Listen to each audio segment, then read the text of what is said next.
नाज़रीन breaking news है जेका असां शेयर कयूं पिया ज़िले जेका आबाद पुलिस ॾोहरनि सां मुबैना मुक़ाबले बाद स्विगी जे 3 मुलाज़मन खे बाज़ियाब करण जी दावा कई आहे। जोगल लॻो ठुल 20 सेक्शन थाणे यदगोट सोडो खान बंगाणी वेझो नसीर शाख वारे इलाइक़े मां हिकु हफ़्तो अॻु हथियारबंदनि हथां अगवा थी वियल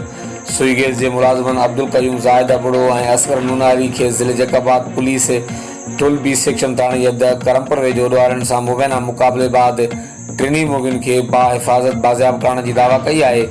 बेतरफ़ इलाइक़े में चौबोल आहिनि त ठुल पुलिस ऐं मुछू बंगलानी गैंग में डील जी सूरत में ॻाल्हियूं कामयाब थियण बाद पुलिस पारां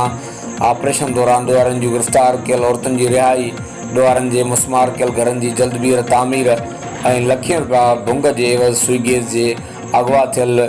3 मुलाज़मनि जी बाज़ियाबी अमल में आई आहे। मुगिन जे बाज़ियाबी जी ख़बर वायरल थियण बाद संदनि घरनि में ख़ुशी वारो माहौल छाइंजी वियो आहे। हर वक़्तु आगाहनि लाइ ॾिसंदा रहो JTN न्यूज़।